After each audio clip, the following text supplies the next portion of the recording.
now that we started the respiratory tract infection season, we were discussing the consideration to go through the organisms causing respiratory tract. But to do this, I mentioned to the group, I'm going to do a historical perspective.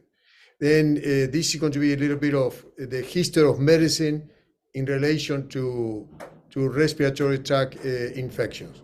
And as everything that happened in microbiology, here the first pathogen that was cultured was by Louis Pasteur in 1881. This was a patient that died of sepsis. He was able to culture what was called for some time the Micrococcus pasteuri, that today we call it Streptococcus pneumonia. Then he has reported here, this was a microorganism from the saliva of a patient with sepsis. Now, Pasteur is called the father of microbiology because when he was doing these experiments with bacteria, just to put what was the scientific approach to microorganisms, or really to life itself.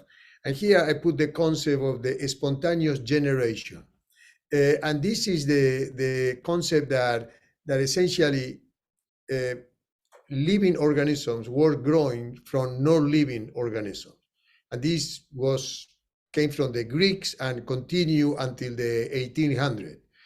For instance, you were to look at the literature at that moment, the scientific literature, mice and other animals were generated from mud or fleas from dust, or, and then there was Pasteur that disproved the theory of spontaneous generation, indicated that life is generated from other life. And then we're not going to talk about Pasteur because you have so many influences in microbiology. But again, he was the first one to isolate the Streptococcus pneumonia, the number one pathogen causing respiratory tract infections. At the same time, there was another investigator in the United States, Stenberg, that was interested because he also used saliva from another person dying of sepsis that he injected to rabbit and produced a similar disease. Then, we can say that historically, the Streptococcus pneumonia at the same time was culture from France and from the United States.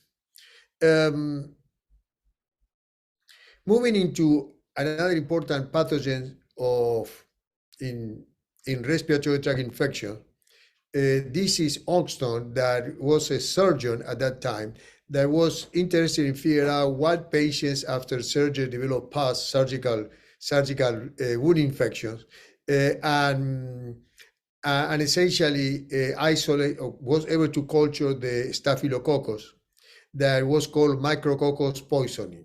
At that time, every new organism identified was a micrococcus for some time. Then in 1882, we have Staphylococcus aureus. Moving into history, the number one cause of death at that time was pneumonia. And the idea was, what is the cause of pneumonia?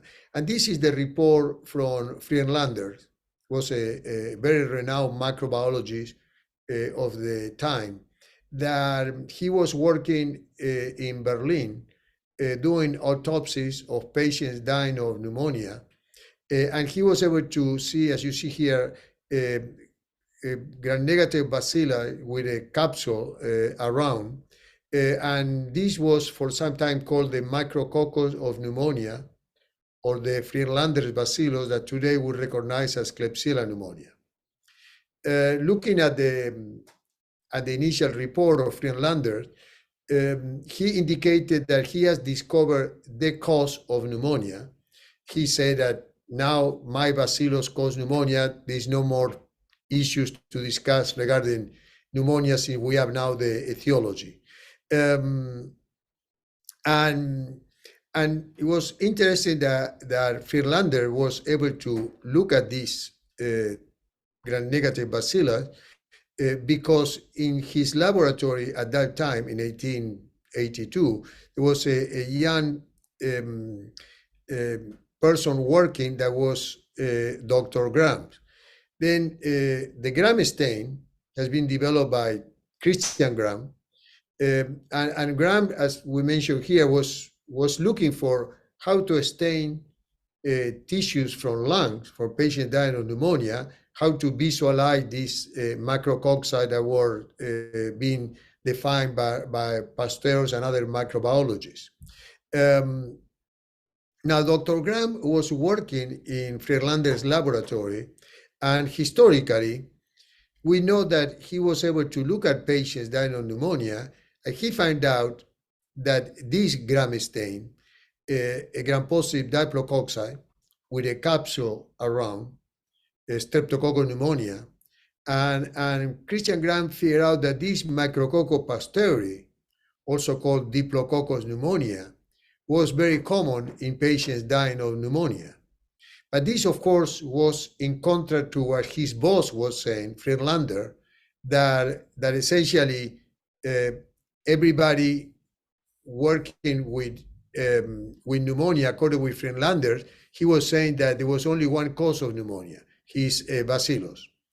Now, we know that Dr. Gram was aware of this because there was a letter that he submitted to another microbiologist of the time, where he write, it seems that there is at least 2 varieties of pneumonia cocci that looks very different.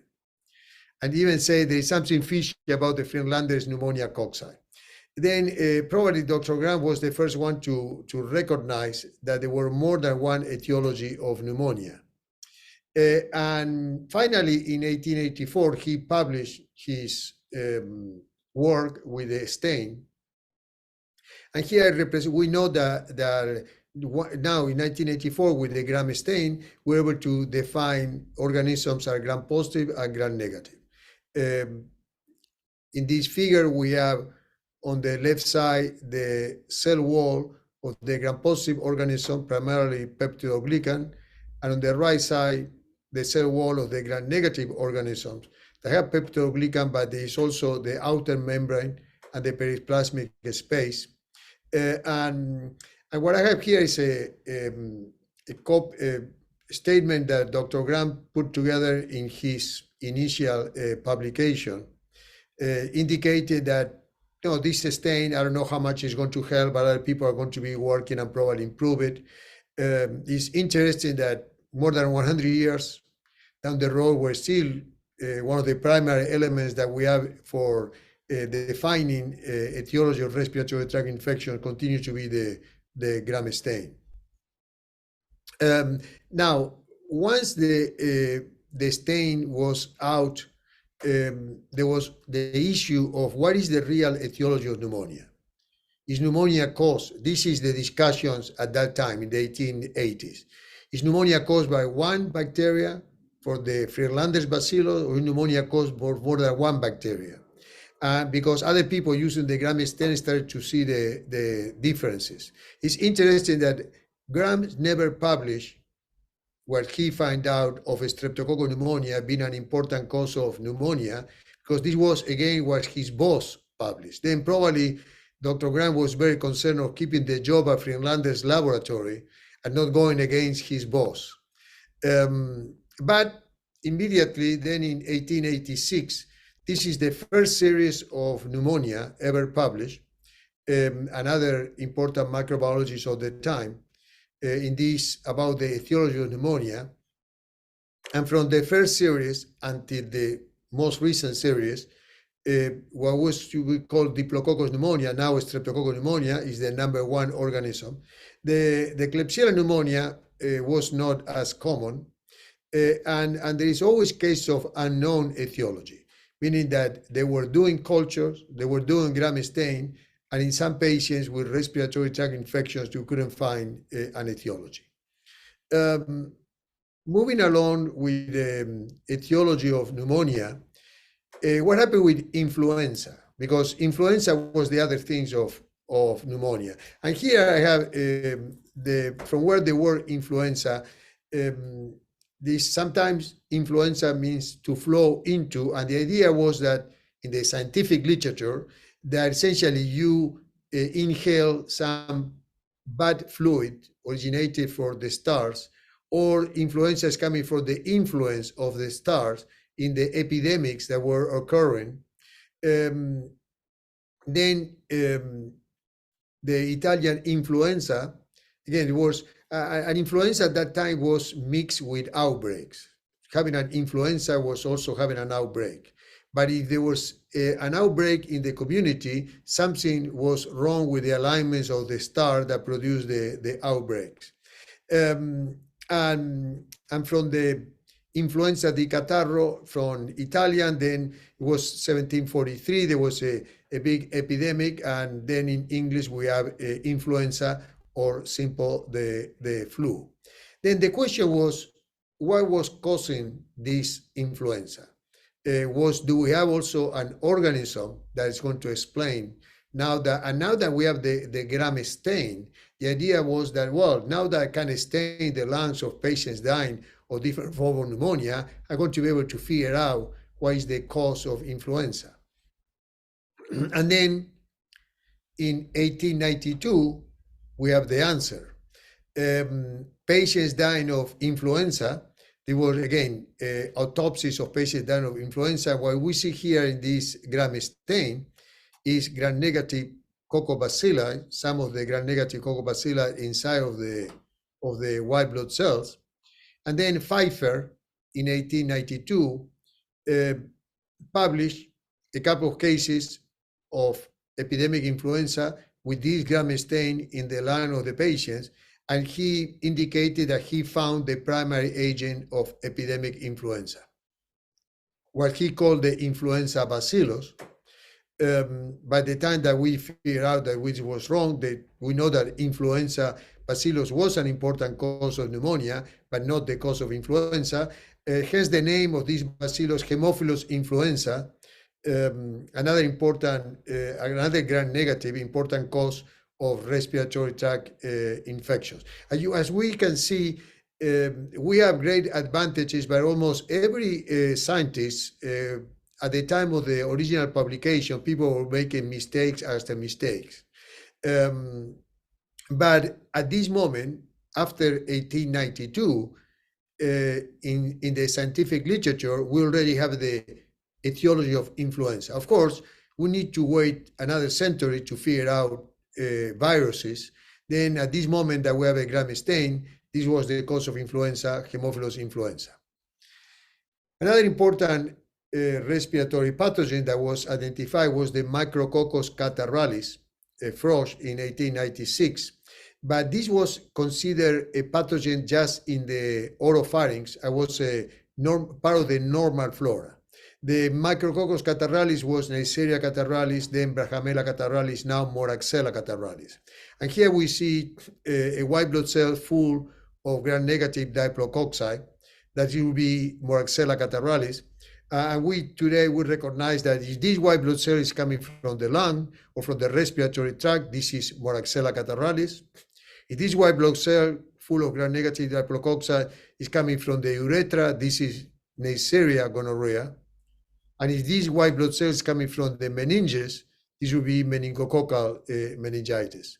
But today we recognize Moraxella catarrhalis, a very important respiratory pathogen of upper and lower respiratory tract. Then we finished the 19th century with the Micrococcus pasteuris, Streptococcus pneumonia, Micrococcus poisoning, Staph aureus, Micrococcus of pneumonia, Klebsiella pneumonia, the influenza bacillus, today Haemophilus influenza, and Micrococcus catarrhalis, Moraxella catarrhalis. And I may say that these are the primary 5 bacterial pathogens causing respiratory tract infections. Now, when we move into the now 1931 is the first time of an isolation of an influenza virus. Now, this was a swine influenza. And here, and it's interesting, is 1918, we have the pandemic of influenza, the Spanish flu, but everybody thought that this was the Pfizer bacillus. We have everything taken care of because this is Haemophilus influenza. There were farmers, pig farmers in Iowa, with two big outbreaks in 1918 and in 1929 for what we call the swine influenza. And Richard Shop isolated the swine influenza virus. Essentially, he used, at this moment, we have the filters, that the filters keep bacteria and filter liquid that with microorganisms much smaller than bacteria, and then using the fluid from this filter, Shop was able to infect pigs for something that looks like fluid containing viruses. It's interesting that the disease in the pig was not as bad as with the pandemic, but if you give the fluid and then you put the Haemophilus influenza, then most of the pigs will die. And this was probably the first manifestation that most of the death during pandemic influenza is the virus producing damage of the airway, producing an anti-inflammatory response, immune suppression, and then the superimposed bacterial infection is what caused the disease. Once this happened in 1931 with the pigs, in 1933, Wilson using the same type of approach, isolated the first human influenza virus. Then in 1931, and this was published in Lancet in 1933. Now, all these experiments were done with fluid filter, assuming that it's going to be some microscopic organism. Now, the virus were seen for the first time when we have the electron microscopy. And electron microscopy, the first publication was in 1940. Then during these times, we have filtration fluid that investigators knew that was not a bacteria. It has to be a virus, but we weren't able to see the virus after 1940. In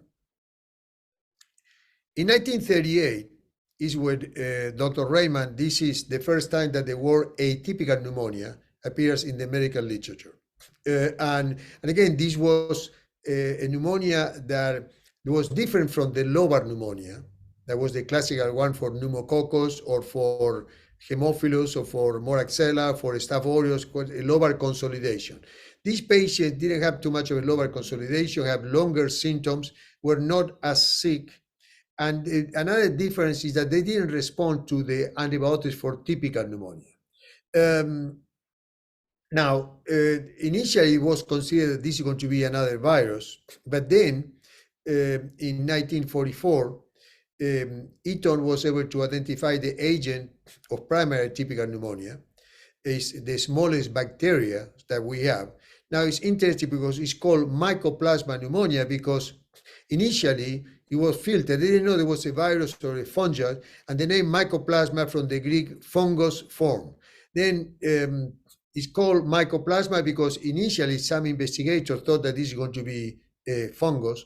But now we know that Mycoplasma pneumonia, a very important cause of atypical pneumonia, very important cause of bronchitis, upper respiratory infection, and is the smallest bacteria that we have. Then Dr. Price, working at Johns Hopkins, reported in 1953 the Johns Hopkins virus, and this was a group of nurses. They isolated the virus, and now we call it the rhinovirus. And we know that rhinovirus, the cause of the common cold, is one of the most common causes of respiratory tract infections. And we know that the rhinovirus not only causes rhinitis, but it's also a very common cause of sinusitis. And more recently, initially we thought that rhinovirus was always in the upper respiratory tract, causing rhinitis, sinusitis, or otitis. But now we also recognize that rhinovirus can cause lower respiratory tract, causing acute exacerbation of bronchitis, acute bronchitis, or even pneumonia. Another important respiratory virus, this is 1956, Blount. This was a virus isolated from chimpanzees that were having rhinitis, and then was quickly recognized that this virus is a primary human virus. It was called now we call it respiratory syncytial virus. A primary pathogen of respiratory infections in pediatrics, and now also recognized as an important pathogen of respiratory infections in adults. Then, as you see, the rhinovirus, the respiratory syncytial virus, and other human viruses are just recent developments for as etiology of respiratory tract infections. And initially, the virus were considered primarily as pediatric problems. It was for some time considered that the viruses were not a problem for adults. Now, in 1976, we have the famous outbreak of an unknown cause of pneumonia during the American Legion convention at this hotel in Philadelphia, and this was called then this legionellosis. There were 182 patients with community-acquired pneumonia. 174 were hospitalized, and 29 patients died, 16% mortality. This was Fraser reported in the New England Journal of Medicine. In 1 year, the CDC with Dr. McDavid has isolated the organism, and this was then Legionella pneumophila. And we know that Legionella pneumophila is primarily a respiratory pathogen that may cause pneumonia, but may also cause Pontiac fever, that is a type of bronchitis with a cough and fever. But also Legionella can cause diseases outside of the respiratory tract. And continue with the atypical pathogens. Most recently, in 1986, Dr. Greystone from Washington recognized the importance of chlamydia pneumonia as a cause, again, upper respiratory infection, bronchitis, or lower respiratory tract infection, that now is called chlamydophila pneumonia. Then this was chlamydia pneumonia. And then at this point, we have then the most common atypical pathogens, all recognized. And I may say that the atypical pathogens, I put here a gram stain that you see a patient with a lot of white blood cells and no bacteria, because none of the atypical pathogens are taken by the gram stain. Then the gram stain of a patient with an atypical pathogen will be white blood cells, no bacteria. They cannot be cultured in regular sputum or blood culture. They need a special culture. We need a special test for diagnosis. And they are all resistant to the classical antibiotics for respiratory infection. That are the beta-lactam antibiotics, penicillin, amoxicillin, ampicillin, the cephalosporins. They are all resistant to the classical beta-lactam antibiotics.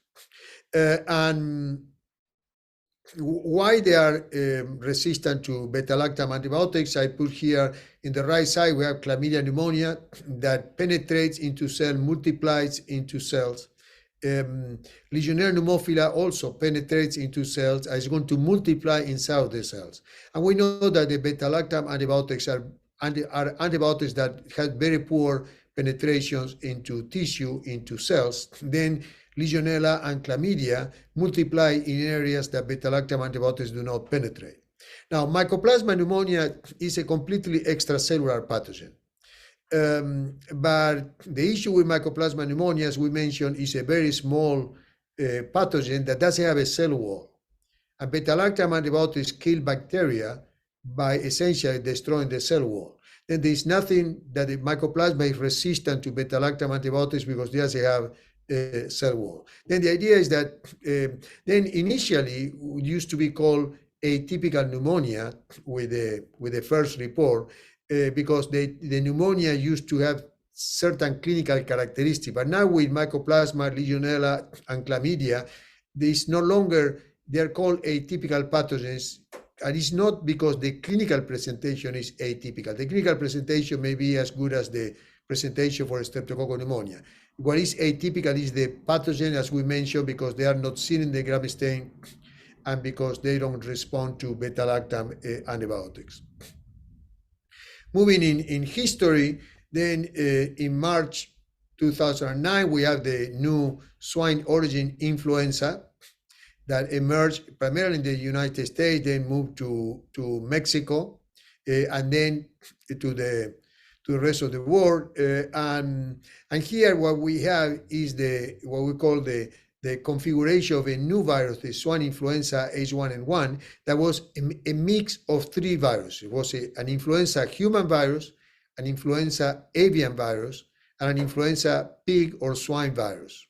And the idea is that the swine is so important because the virus needs to infect a same host for the virus to exchange genetic material.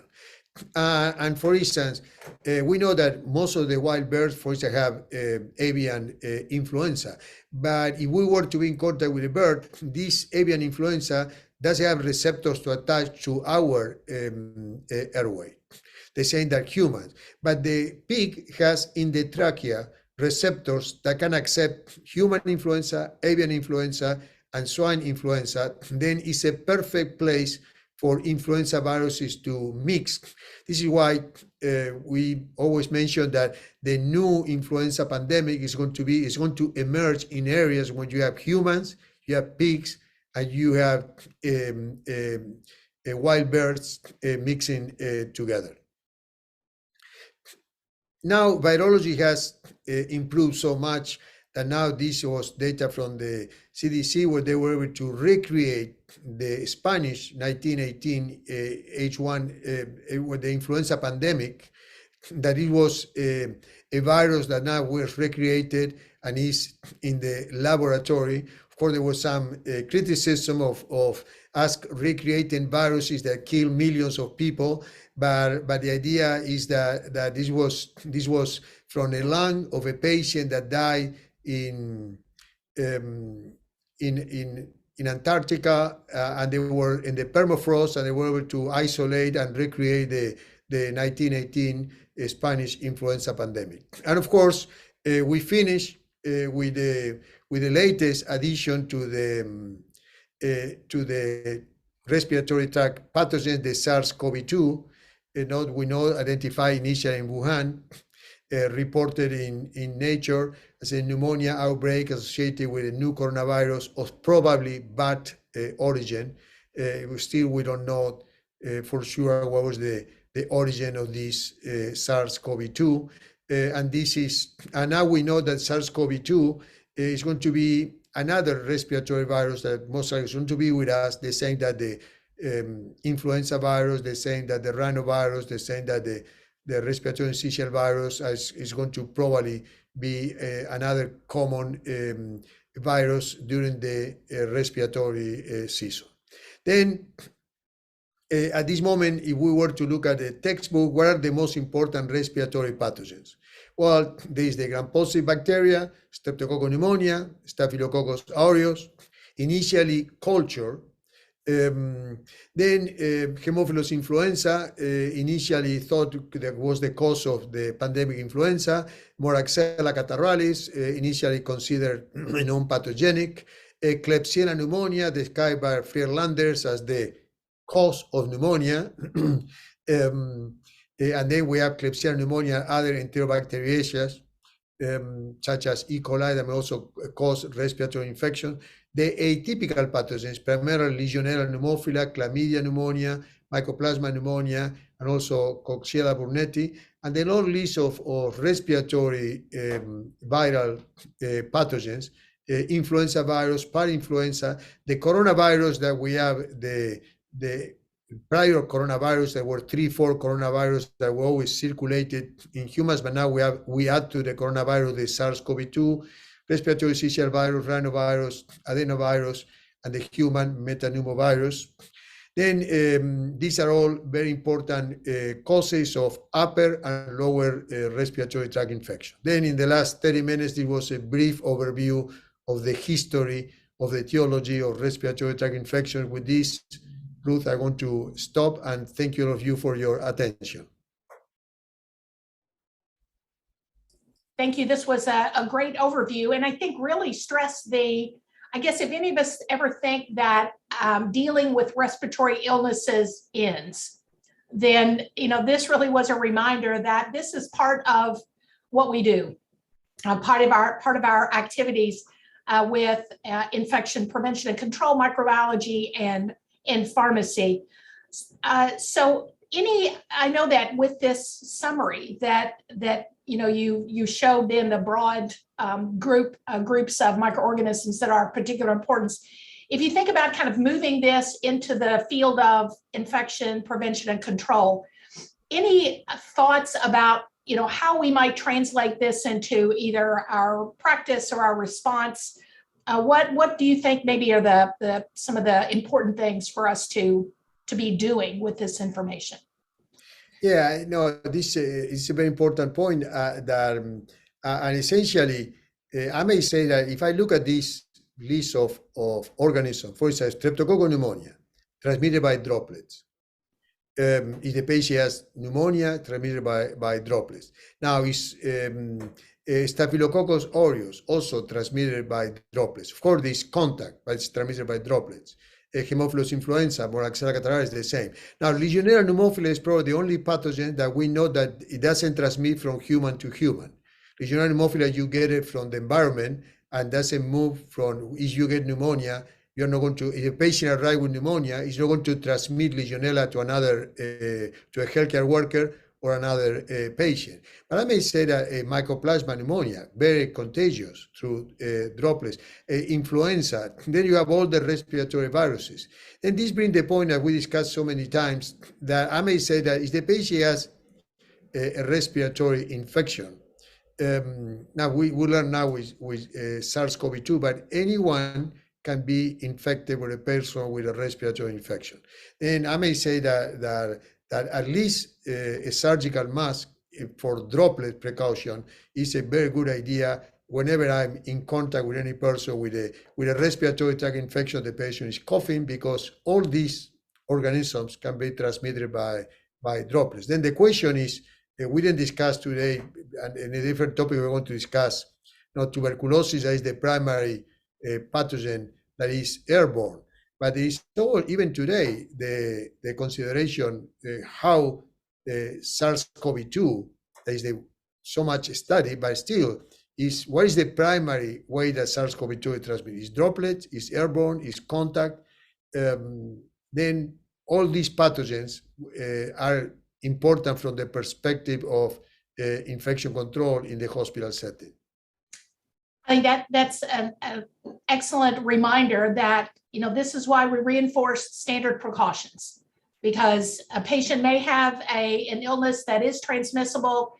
We don't know what that is, but we do know if they are having respiratory symptoms, then that needs to heighten our level of precaution.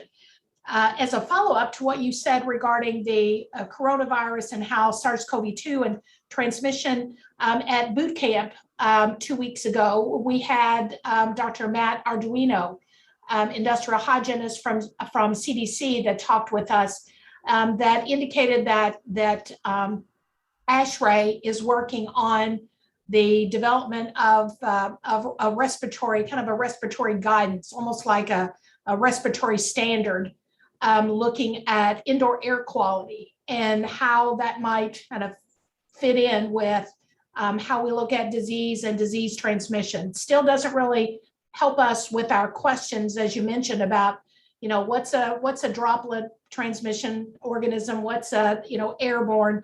But it's a reminder that because no patient has the same size of respiratory droplets, some may be small enough to be aerosolized and so forth, that we need to fall back on what are protective strategies to make sure our healthcare workers are safe at work. And we found during this coronavirus response, we didn't do such a good job because we hadn't consistently used enough PPE to maintain them in stock. So what I know that you really led the efforts several years ago to preemptively think about, diseases that may be transmitted via respiratory route, and were, really kind of led some of that in wearing considering a patient that enters a facility with community-acquired pneumonia as someone who may have an unrecognized yet airborne disease, tuberculosis primarily. And then the rates of, and the number, if you can refresh, I don't remember the a lot of the results, but I know that there was a lot of interest in saying, okay, how many unrecognized transmission situations did that type of approach result in?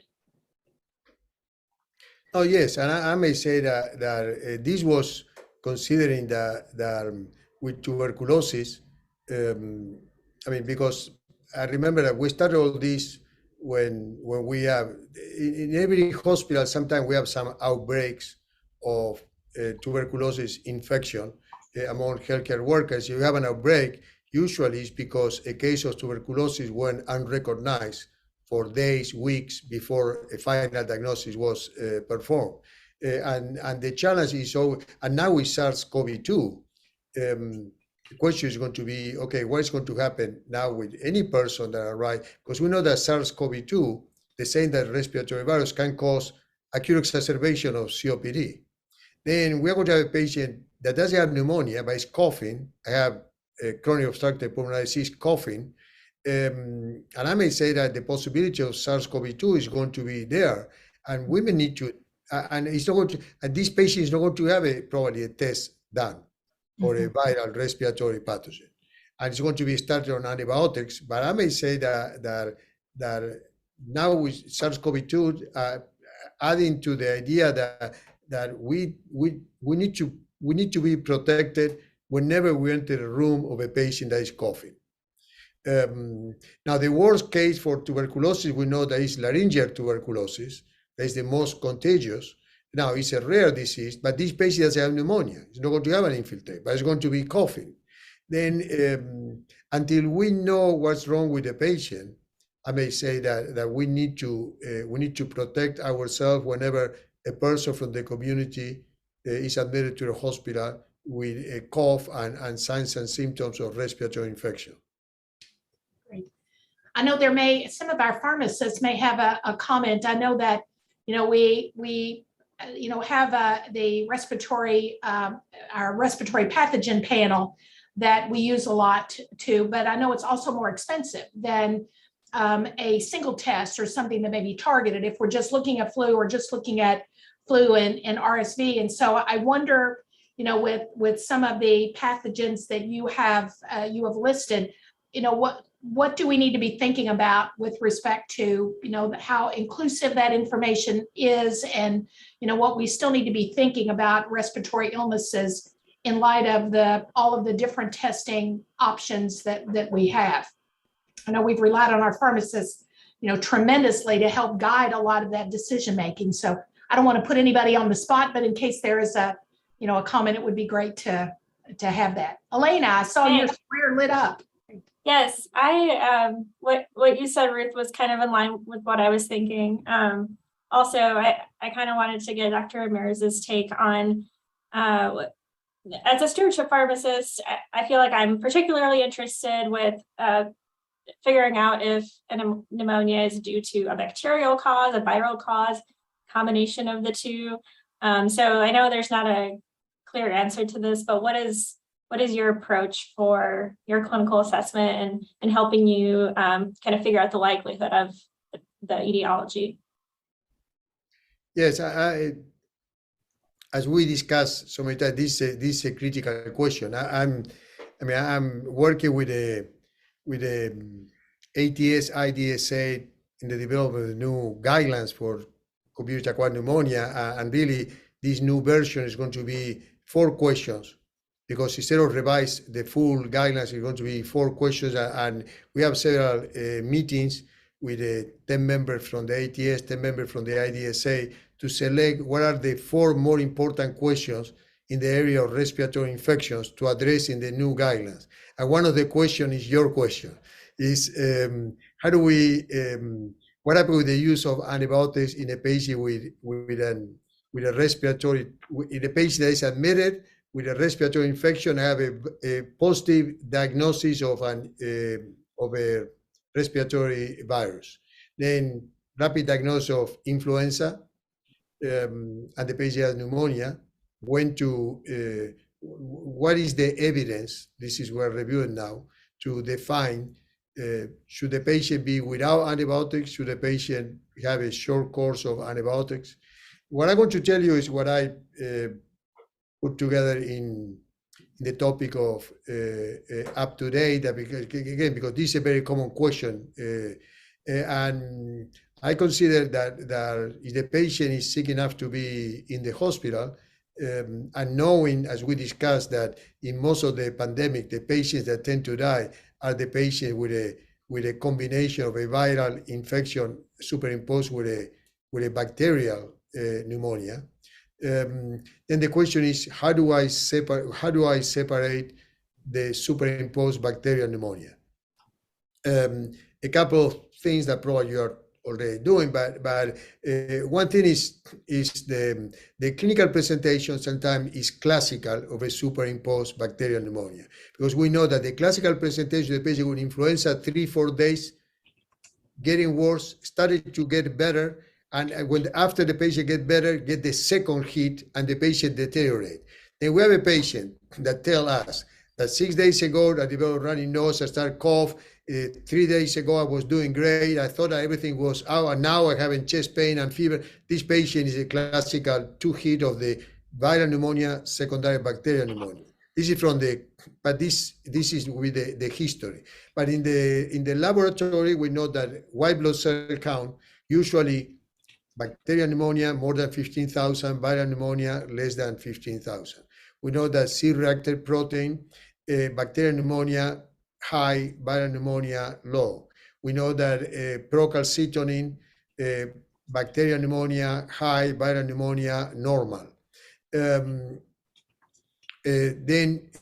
blood cultures, negative for bacterial pneumonia, negative for viral pneumonia, urinary antigen test for Legionella, streptococcus pneumonia, negative. Then if the patient has all these considerations, everything point toward a viral infection without a superimposed bacterial pneumonia, probably in 24, 48 hours, antibiotics can be safely discontinued.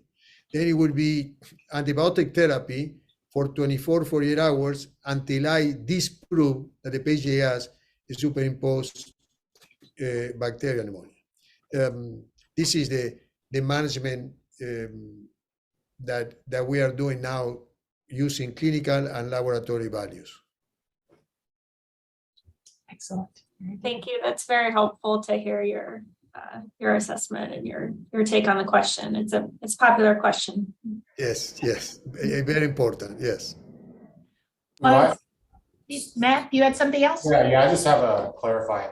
So essentially, empirically start them on antibiotics, and then if you don't have a microbiological diagnosis, after 24 to 48 hours, stopping the antibiotics. And what about the threshold of CRP? You mentioned higher CRP levels of bacterial pneumonia and less so in viral pneumonia. Because yes, less than 50 is usually viral. When you go to above 50, you get close to 100 CRP, with a normal value of 5 is more into the bacteria. Of course, that no patient is going to have everything for bacteria, everything for viral, but you keep adding these factors. Another factor is, as we discussed, another very important factor is the X-ray. Because the patient has lobar consolidation, game is over. Because the lobar pneumonia is pneumococcal, is Klebsiella, is one of the bacteria. The viral pneumonia doesn't give you lobar consolidation. Then this will be another factor. Then we have the clinical factors, the laboratory factors, and the imaging factors. And with all these, doesn't point to our bacterial, 24, 48 hours, antibiotics should be discontinued. While we're on the topic of radiographic imaging, so, in the most recent incarnation of the CAP guidelines, the 2019 IDSA ATS CAP guidelines, they talk about severe and non-severe pneumonia. And one of the criteria they identify as severe pneumonia is multifocal pneumonia. And so when you see on a chest x-ray, like bilateral multifocal pneumonia, I guess, what kind of terminology are you looking from the radiologist essentially? Because, sometimes when we had those classical COVID pneumonias, it was just somewhat that diffuse, like on a chest x-ray, it can be described as multifocal. On the chest CT, when it becomes more specific, they start describing it as ground glass, et cetera. And so I was wondering what your thoughts on with that. No, the criteria for, again, and I agree with the concept, there are two major criteria for severe pneumonia. Either you have sepsis with need of vasopressors, or you are in respiratory failure with need of mechanical ventilation. No question, these are straightforward severe pneumonia. Now, when you don't have this, and the question is that the patient has severe pneumonia, meaning that the patient, even though the patient looks stable, is better to be in the intensive care unit. And there where you have the minor criteria. You have to add at least 3 minor criteria. And one of the minor criteria is multilobar infiltrate. Then I will not say that because you have multilobar infiltrate, you have severe pneumonia. What I would say is that you have multilobar infiltrate is one of the criteria that you may have severe pneumonia. Because really, one of the most common reasons for multilobar infiltrate in patients with pneumonia is pneumonia associated with congestive heart failure. Then you have fluffy infiltrates, but this patient has pneumonia, congestive heart failure, but none of the other minor criteria for severe pneumonia. The platelet count is fine, the oxygen saturation is not, the PAFI is not less than 300, this is not hypotensive with need of fluid resuscitation. Then you need to keep adding all the other minor criteria. But I agree, just using the X-ray alone, I will not define severe pneumonia just because you have multilobar infiltrates. Thank you. Yeah, clinical correlation is needed, always, huh? Yes. Yeah. Yes. Thank you.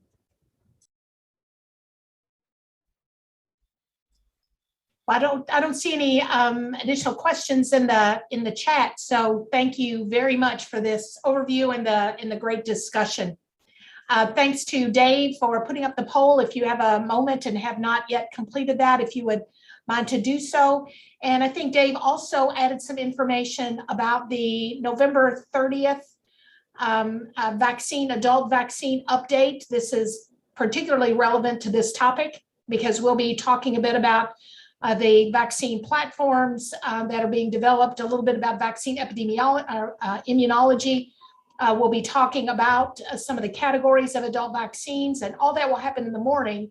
And then the afternoon will be focused on implementation, safe vaccine handling and management and administration and the registry and so forth. So information about how to register is in the chat. If you're interested, this will be via Zoom. So we look forward to having you participate, and we'll be connecting from our new space in the 224 building at the corner of Floyd and Broadway. So this is why we'll be in Zoom, because we're still a little constrained for space. We hope that'll change in the future, and then we'll be able to open this up and have some meetings on site. In addition, please note that we will not have grand rounds on the Wednesday before Thanksgiving. That will be the 23rd. So we will have grand rounds next week, but the following week will be part of the expected Thanksgiving break. I hope many of you are able to take a couple of days off and spend time with family and have lots of turkey. And then we will see you back then following next week's grand rounds. We'll see you back then on November the 30th. That will be the same day as that, as the vaccine, adult vaccine update. But we will still be running both, knowing that some of you may be able to attend one and not the other. So thank you very much. And we will see you back here next week and for our next topic. Thank you.